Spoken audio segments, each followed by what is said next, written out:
ओम शांति।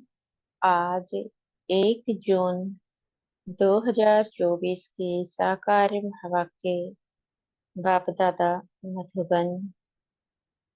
मीठे बाबा कहते, मीठे बच्चे, तुम सब आपस में रूहानी भाई भाई हो। तुम्हारा रूहानी प्यार होना चाहिए।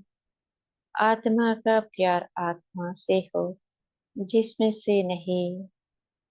आज का प्रश्न है, बाप ने अपने घर की वंडरफुल बात कौन सी सुनाई है? उत्तर देते हैं बाबा, जो भी आत्माएं मेरे घर में आती है, वह अपने अपने सेक्शन में अपने नंबर पर फिक्स होती है। वह कभी भी हिलते डुलती नहीं।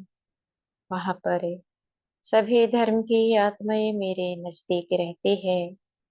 वहां से नंबरवार अपने अपने समय पर पाठ बजाने आते हैं। यह वंडरफुल नॉलेज इसी समय कल्प में एक बार ही तुम्हें मिलती है। दूसरा कोई यह नॉलेज दे नहीं सकता। ओम शांति।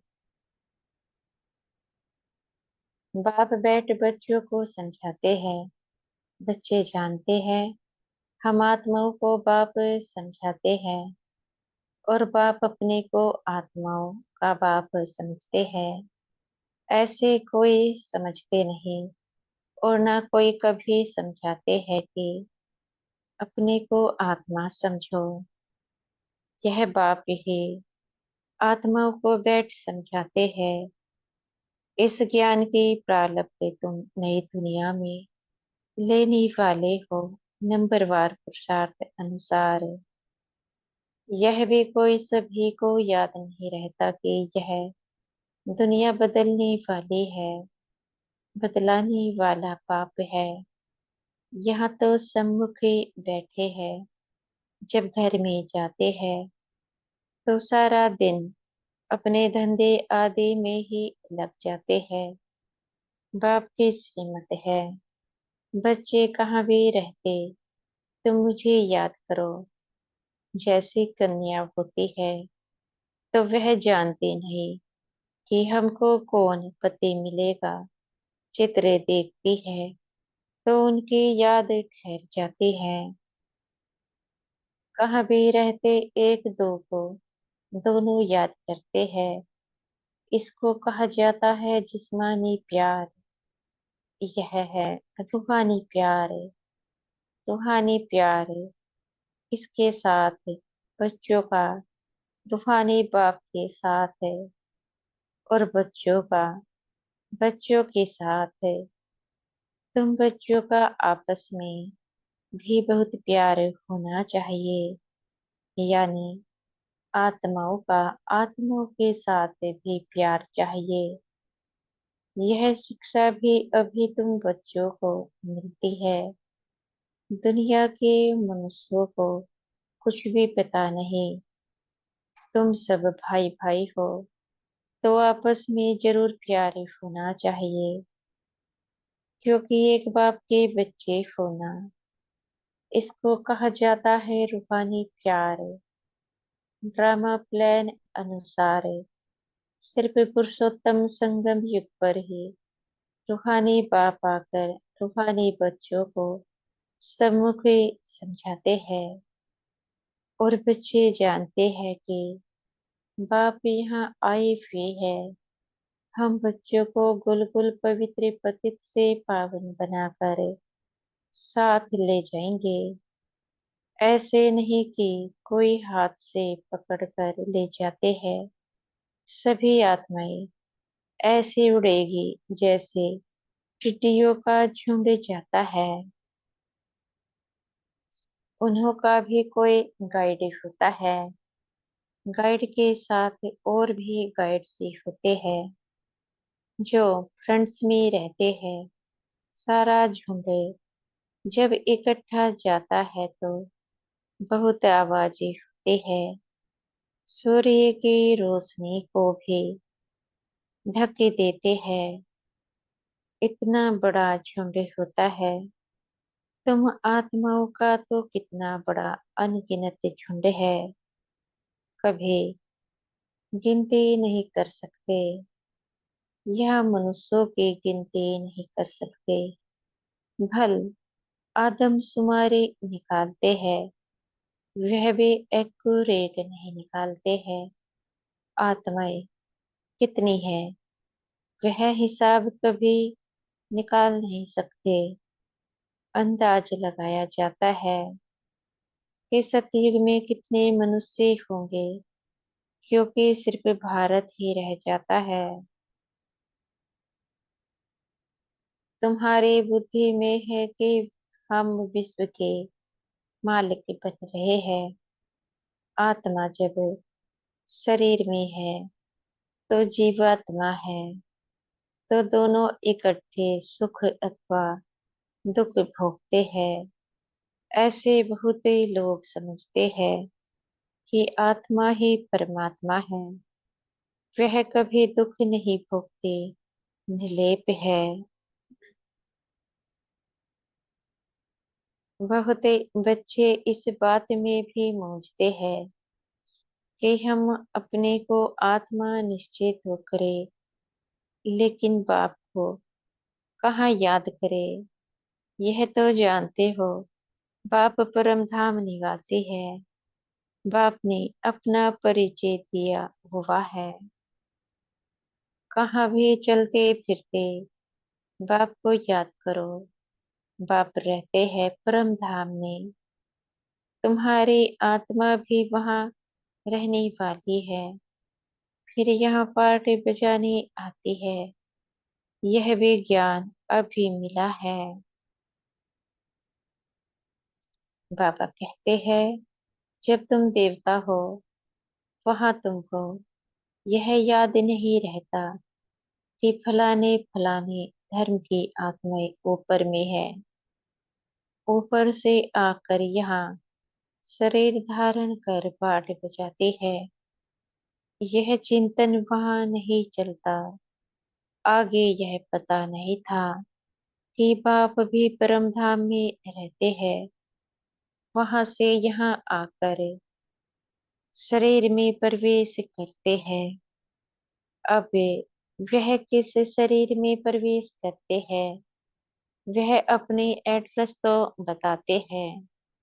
तुम अगर लिखो कि शिव बाबा केयर ऑफ परमधाम, तो परमधाम में तो चिट्ठी जा नहीं सकते, इसलिए लिखते ही हो शिव बाबा केयर ऑफ ब्रह्मा। फिर यहाँ की एड्रेस डालते हो, क्योंकि तुम जानते हो बाप यहाँ ही आते हैं, इस रथ में प्रवेश करते हैं। यूं तो आत्माएं भी ऊपर रहने वाली है।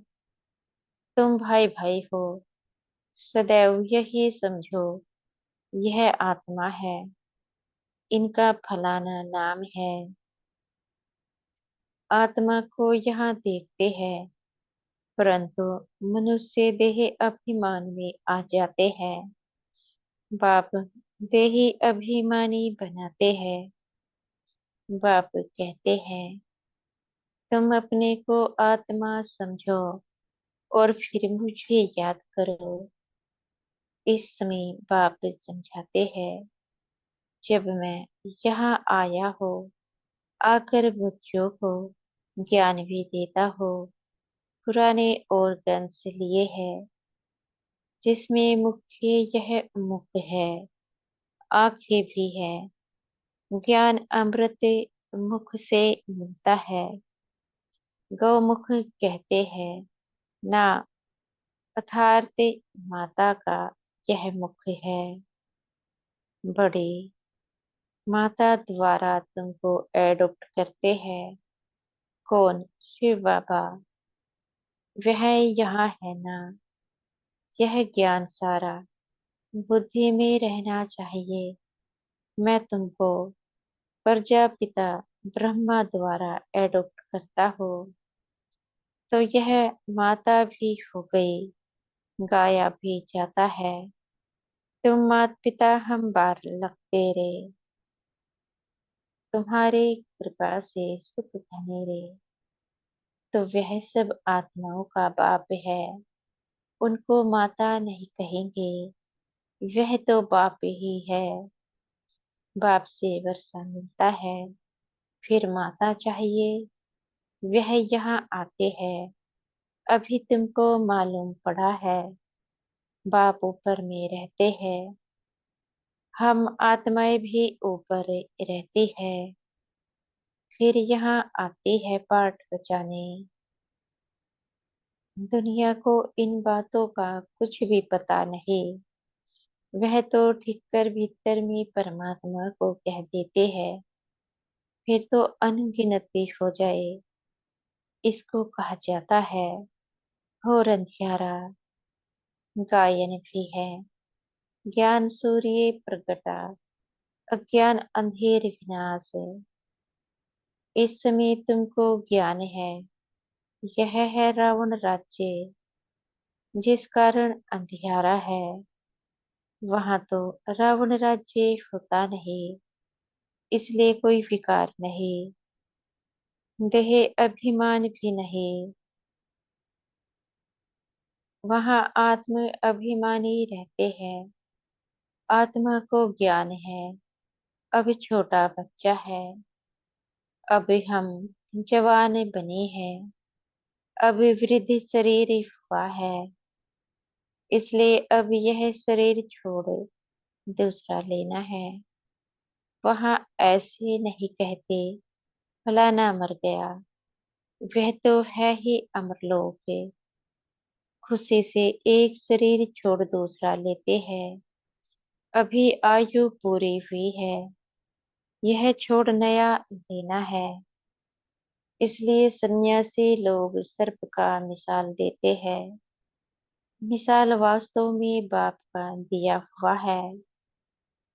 वह फिर सन्यासी लोग उठाते हैं, तब बाप कहते हैं, यह जो ज्ञान मैं तुमको देता हूँ, यह त्रैलोक हो जाता है। बाप के अक्षर भी है, तो चित्र भी है, परंतु जैसे आटे में नमक है, तो बाप बैठ अर्थ ही समझाते हैं। जैसे सर्प पुरानी खाल छोड़ देता है और नई खाल आ जाती है, उनके लिए ऐसे नहीं कहेंगे एक शरीर छोड़ दूसरे में प्रवेश करते हैं। नहीं, खाल बदलने का एक सर्प का ही मिसाल है। वह खाल उनकी देखने में भी आती है, जैसे कपड़ा उतारा जाता है, वैसे सर्प भी खाल छोड़ देता है, दूसरे मिल जाती है। सर्प तो जिंदा ही रहता है, ऐसे भी नहीं सदैव अमर रहता है। दो तीन खाल बदले कर फिर मर जाएंगे। वहां भी तुम समय पर एक खाल छोड़ दूसरे ले लेते हो। जानते हो अभी हमको गर्भ में जाना है, वहां तो है ही योग बल की बात है। योग बल से तुम जन्मते हो, इसलिए अमर कहा जाता है। आत्मा कहती है, अब हम बूढ़ा हो गया हो, शरीर पुराना हुआ है, साक्षात्कार हो जाता है। अब हम जाकर छोटा बच्चा बनूंगा, आपे ही शरीर छोड़ आत्मा भाग कर जाए, छोटे बच्चे में प्रवेश करती है। उस गर्भ को जेल नहीं, महल कहा जाता है। पाप तो कोई होते नहीं है जो भोगना पड़े, गर्भ महल में आराम से रहते हैं।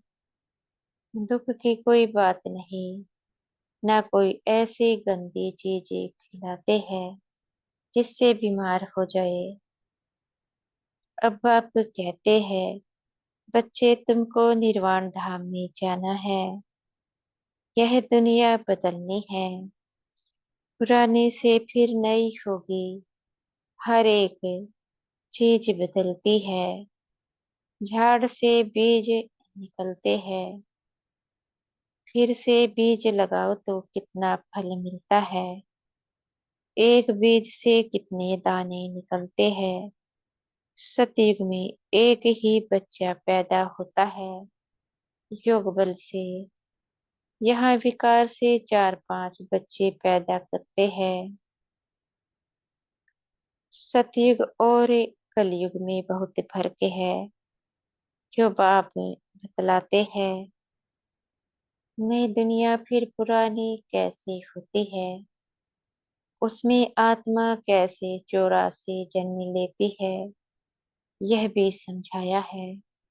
हर एक आत्मा अपना अपना पार्ट बजा करे, फिर जब जाएगी तो अपनी अपनी जगह पर जाकर खड़ी रहेगी। जगह बदलती नहीं है, अपने अपने धर्म में अपनी जगह पर नंबरवार खड़े होंगे, फिर नंबरवार ही नीचे आना है। इसलिए छोटे छोटे मॉडल्स बनाकर रखते हैं मूल वतन के। सब धर्मों का अपना अपना सेक्शन है। देवी देवता है पहला धर्म, फिर नंबरवार आते हैं, नंबरवार ही जाकर रहेंगे। तुम भी नंबरवार पास से होते हो, उन मार्क्स के हिसाब से जगह लेते हो। यह बाप की पढ़ाई कल्प में एक ही बार होती है। तुम आत्माओं का कितना छोटा सिजरा होगा।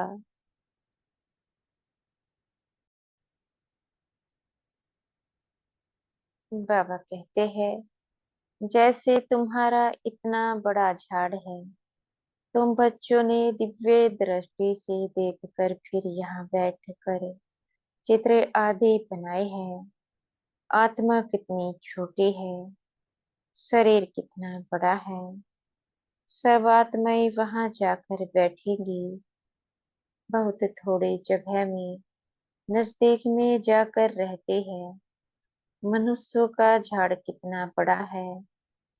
मनुष्यों को तो जगह चाहिए ना, चलने फिरने, खेलने, पढ़ने, नौकरी करने की, सब कुछ करने की जगह चाहिए। निराकार दुनिया में आत्माओं की छोटी जगह होगी, इसलिए इन चित्रों में भी दिखाया है। बना बनाया नाटक है। शरीर छोड़कर आत्माओं को वहां जाना है। तुम बच्चों की बुद्धि में है कि हम वहां कैसे रहते हैं और दूसरे धर्म वाले कैसे रहते हैं, फिर कैसे अलग अलग ही होते हैं नंबरवार। यह सब बातें तुमको कल्प कल्प एक ही बाप आकर सुनाते हैं। बाकी तो सभी है जिस्मानी पढ़ाई, उनको रूहानी पढ़ाई नहीं कह सकते हैं। अभी तुम जानते हो, हम आत्मा है। आई माना आत्मा, माई माना मीरा। यह शरीर है। मनुष्य यह नहीं जानते, उन्हों का तो सदैव दैहिक संबंध रहता है। सतयुग में भी दैहिक संबंध होगा, परंतु वहां तुम आत्म अभिमानी रहते हो। यह पता पड़ता है कि हम आत्मा है।